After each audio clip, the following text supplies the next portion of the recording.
Halo,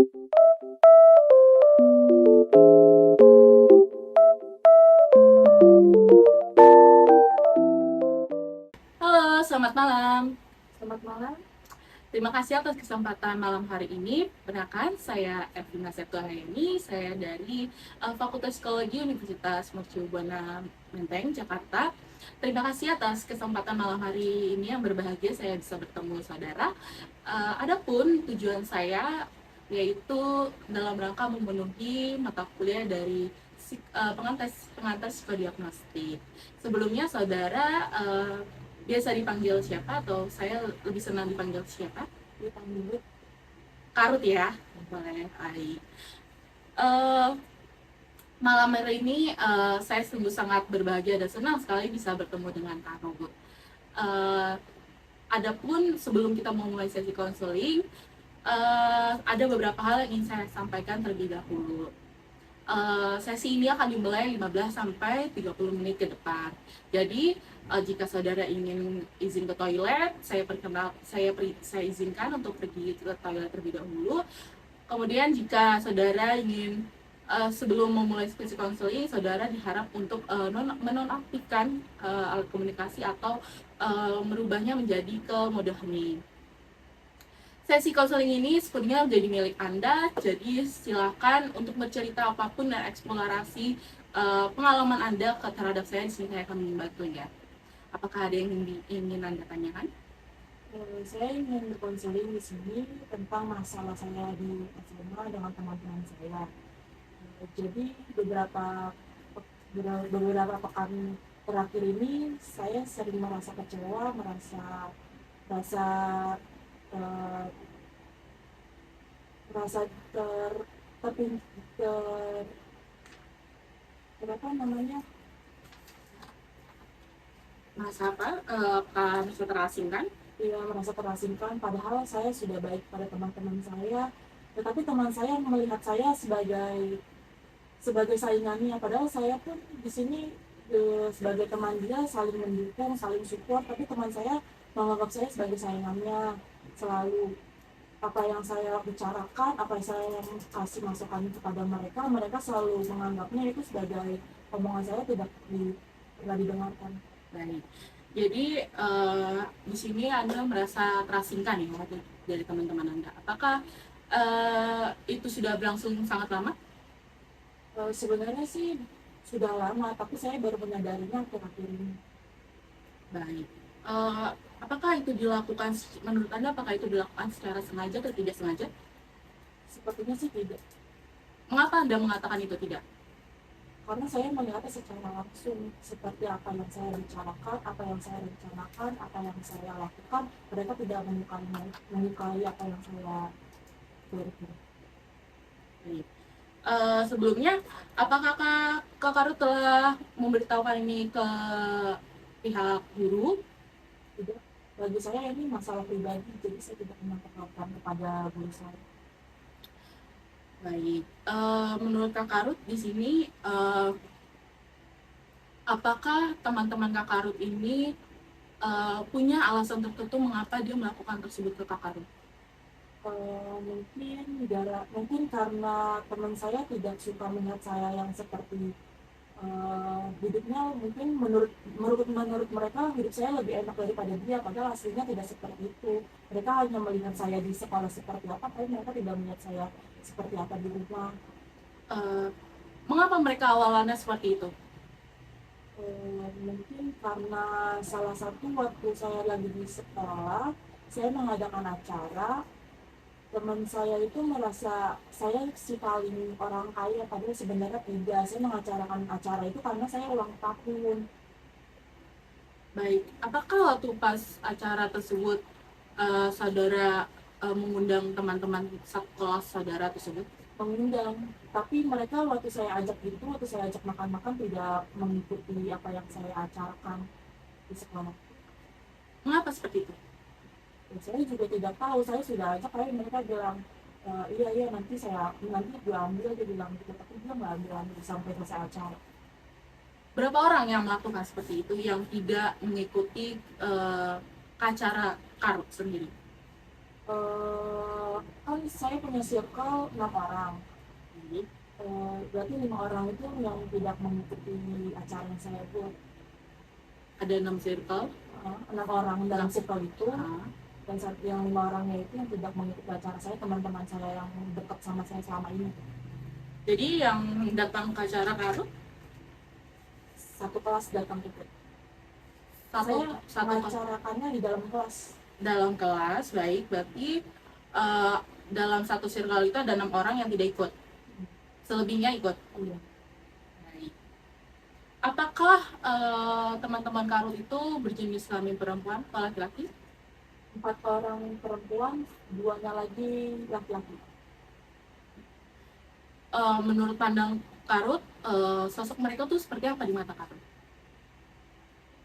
Sosoknya itu seperti egois, tidak mau mendengarkan apa yang saya tidak mendengarkan apa yang saya beri masukan, seperti saat kerja kelompok atau sedang bermain di jam kosong di kelas. Mereka tidak mau mendengarkan saya, jadi saya merasa saya terasingkan. Dari seluruh kalau dalam satu kelas tersebut, apakah semuanya ikut memusuhi Karut atau hanya satu circle tersebut saja? Awalnya satu circle, tapi makin kesini makin kelamaan, lama-lama makin bertambah terus orang-orangnya. Menurut Karut, apakah selain itu ada perasaan atau perlakuan lain yang menimbulkan, oh jadi mereka semua satu kelas itu jadi pada kesal, ikut-ikutan kesal dengan Karut? Ada. Waktu setiap saya presentasi, saya merasa gugup, saya tidak berani untuk berbicara, saya takut sekali pada setiap orang. Saya sudah coba untuk berkomunikasi dengan guru saya, karena saya selama belajar tidak konsen, jadinya karena teman-teman menjauh. Jadi apakah setelah memberitahukan itu guru ikut mensupport? Guru ikut support, guru bilang coba diperbaiki lagi secara bersama-sama. Kenapa awalnya bisa makin membesar dari satu kelas yang ikut mengucilkan kamu dengan gitu. Saya tidak berani berbicara seperti itu kepada teman-teman, karena saya sendiri yang merasakannya. Pada saat kamu bercerita ke guru tersebut, kamu bercerita ke guru apa? Guru wali kelas. Guru wali kelas. Guru wali kelas kamu perempuan atau laki-laki? Perempuan. Apakah di sekolah kamu tidak ada guru konseling? Ada guru konseling, tapi guru konseling saya sibuk, sudah terlalu banyak acara untuk mengikuti. Kan di SMA ini banyak acara-acara. Ya. Jadi ke guru wali kelas ya?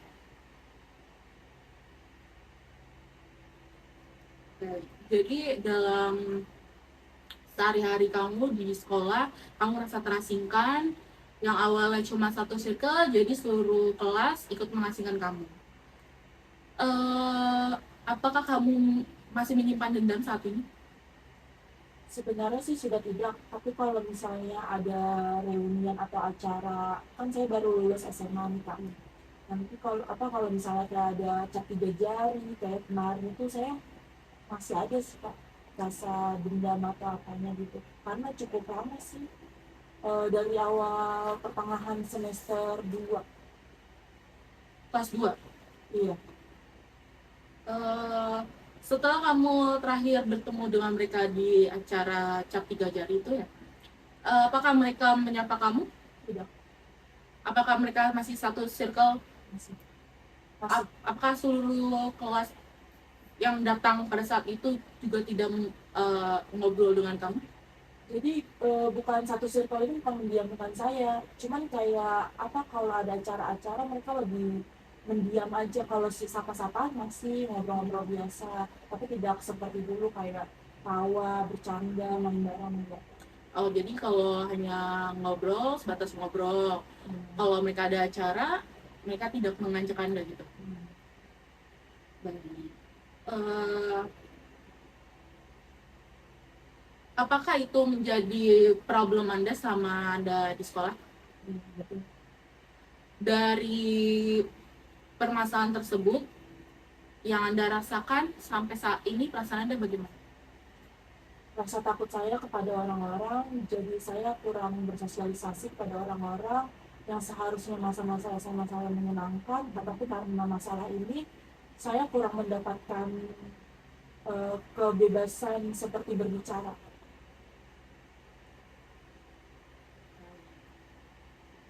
Apakah perasaan itu masih ada hingga saat ini? Sampai sini masih ada. Masih ada. Apakah itu masih eh, malah memperburuk keadaan diri Anda atau sudah mulai berkurang? Lebih membaik sekali better daripada sebelumnya saya di SMA. Lebih, ya bisa dibilang lebih oke lah daripada di SMA waktu saya sehari-harinya diam, cuma mengikuti kelas, belajar.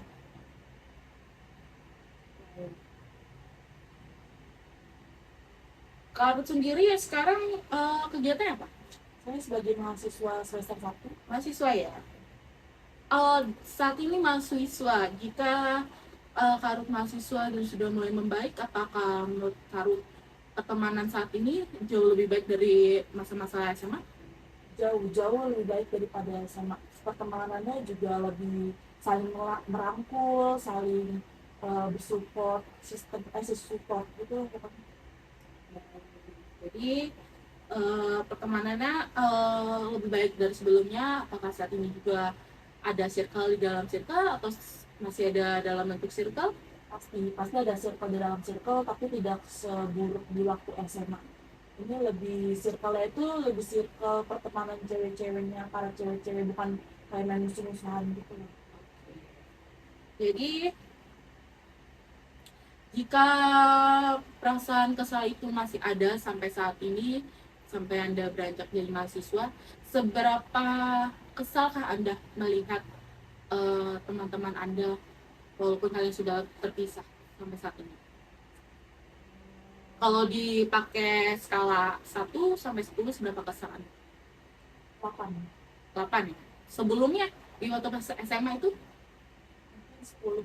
10. Ada gangguan lain nggak selain Anda merasa kayak disebutkan pada saat presentasi merasa gugup, cemas, takut? Apakah Anda merasa takut juga saat kemudian? Ada gangguan lain nggak yang dirasa selain daripada itu? Banyak sih. Selain itu, saya juga melakukan kecurangan karena saya terasa kesal kepada mereka. Saya waktu di SMA itu kan saya melakukan sistem apa tuh, pakai handphone ulangan gitu. Jadi saya mengganggu teman saya yang ketua circle ini. Jadi saat ulangan itu sistem ulangan si ketua ini nggak bisa gerak. Jadi saya masuk ke akun dia. Saya gini. Baik. Berarti saat itu ketahuan. Oh. Respon dari para teman-teman dan guru? Teman-teman semua menyorotin saya kayak lu dasar apa tuh, ada apa, pokoknya bilang itu deh, saya juga udah lupa ngomong apa. Eh, Setelah Anda melihat masa-masa SMA Anda sebelumnya, apakah perasaan bersalah itu masih ada? Seperti waktu Anda bilang tadi, ceritakan Karut katanya login ya ke akun ketua circle Anda. Apakah sampai saat ini perasaan menyesal, bersalah itu masih Anda simpan? Merasa bersalah pasti ada, sangat bersalah. Seharusnya saya tidak melakukan kejahatan apa yang mereka lakukan kepada saya. Seharusnya saya lebih lebih baik lagi daripada mereka. Karena rasa saya yang sangat kesal, saya dijauhi teman-teman, belajar saya tidak konsen, nilai saya semuanya turun, yang tadinya baik-baik saja semuanya jadi hancur. Itu semua karena kekesalan saya dan kebencian saya yang terlalu mendalam kepada teman saya. Jadi saya melakukan kecurangan itu dengan pikiran saya yang tidak jernih saat itu. Kalau bisa dibilang menyesal, itu sangat penyesalan saya yang sampai sekarang. Baik, berarti masa menyesal ya, apa dibilang menyesal? Jika misalkan timbul perasaan tersebut kembali di masa-masa Anda sebagai mahasiswa saat ini, apa yang akan Anda lakukan? Kalau misalkan kayak tadi case-nya, permasalahannya di SMA Anda dijauhi, tiba-tiba dikucilkan, kemudian karena saking Anda kesel pada teman Anda tersebut, ketua geng tersebut, kira Anda masuk ke login ketua circle tersebut. Jika masalah itu ada timbul lagi di masa perkuliahan ini, bagaimana Anda menyikapinya?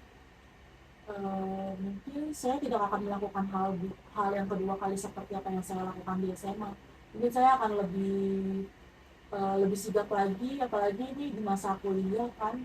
Jadi saya kayak ya lu gua kita di sini sama-sama bersaing. Jadi buat apa lagi kayak melakukan hal seperti itu.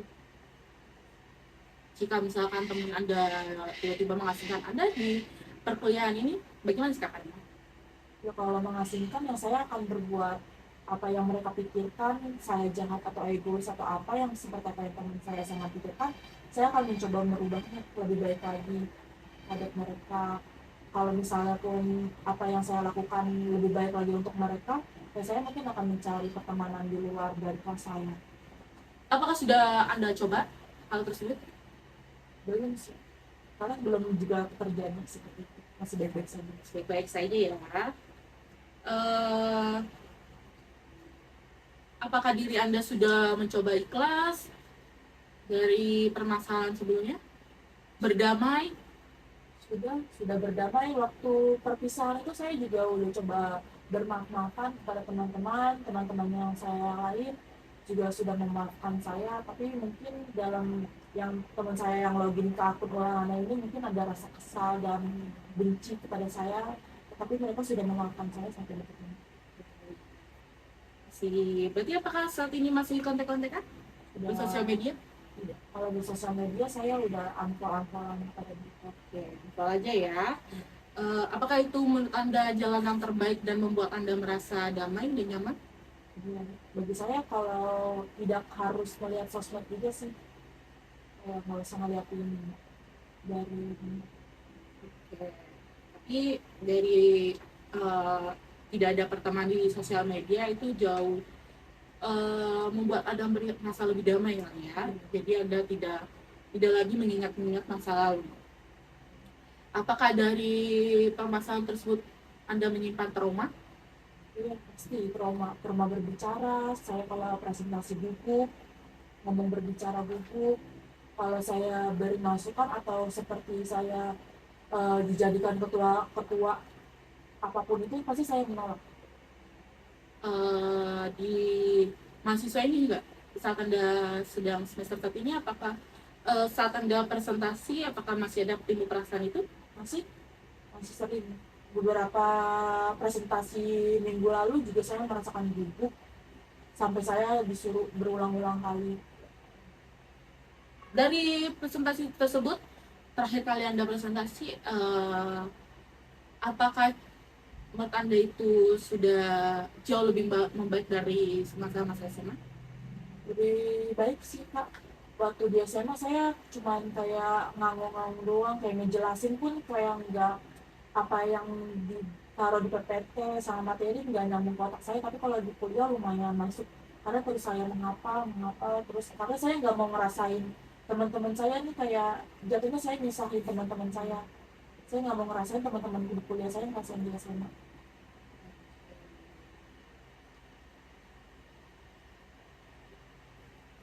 Lalu apakah selain di pertemanan Anda di perkuliahan, apakah Anda juga sudah mulai mencoba berkenalan di seluruh lingkup tempat Anda berkuliah, selain di kelas yang setiap hari Anda bertemu dengan teman-teman Anda yang itu aja? Apakah Anda sudah mencoba untuk berkenalan sana sini dengan fakultas lain? Kalau fakultas lain sih belum, soalnya di kampus saya ini cuma buat khusus ilmu komunikasi doang. Untuk teman sih ada beberapa lumayan di kelas-kelas lain waktu saya awal mula perkenalan gathering di kuliah. Berarti sekarang apakah kakak juga karut ikut ini uh, BEM atau UMKM? Ikut. Kalau BEM saya tidak, mungkin tidak ikut karena saya orang pemalu pendiam gitu. Jadi kalau BEM pasti, kalau BEM, kalau UKM ikut kayak UKM. ekstrakurikuler. Di UKM itu bagaimana perasaannya? Di UKM itu, jadi saya kan ngambil apa VOC gitu kan, kayak bagian persyutingan gitu. Nah jadi saya kebagian sebagai pemeran utama, kayak aktrisnya gitu kan. Wah, jadi Anda main film ya sekarang ini ya? Kan film romansa percintaan gitu. Wah, jadi alasan Anda mau ikut masuk ke jurusan ilmu komunikasi ini apa? Alasannya pertama karena saya tidak diterima di UNJ, karena saya awal minatnya tuh di kecantikan, karena Tuhan tidak tidak belum berkenan saya di UNJ, jadi abang saya memasukkan saya di Gunadarma ilmu komunikasi. Kebetulan abang juga apa tuh eh, jurusan kuliahnya S1 ilmu komunikasi. Jadi apakah itu semacam paksaan? Udah sih.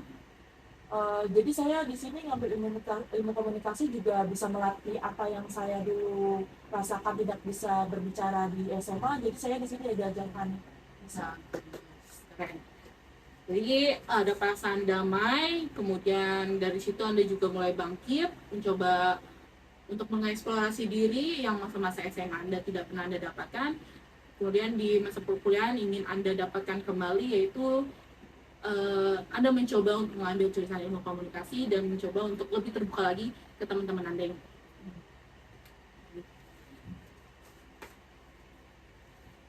saya sangat senang sekali mendengar cerita Karut malam hari ini. Uh, sangat-sangat Anda sangat-sangat terbuka sekali, kemudian juga Anda tidak larut-larut dalam kesedihan mendalam. Anda juga bisa mengendalikan emosi, mulai mulai lebih membaik dari sebelumnya, itu sangat perlu diapresiasi sekali ya Karut ya. Menurut Karut, apakah itu dapat Anda pertahankan nantinya jika permasalahan itu muncul di lingkungan perkuliahan Anda? Misalkan permasalahan zaman SMA Anda itu terulang kembali di dalam perkuliahan, apakah Anda dapat menyikapinya dengan pikiran yang positif, membaik, atau justru Anda akan seperti zaman SMA lagi? Tidak, saya tidak akan mengulangi kesalahan yang kedua kali. Yang seperti yang tadi saya jelaskan, kalau misalnya mereka tidak suka dengan saya, dengan apa yang saya lakukan di SMA, ya mungkin saya akan mencari pertemanan di luar dari kelas saya.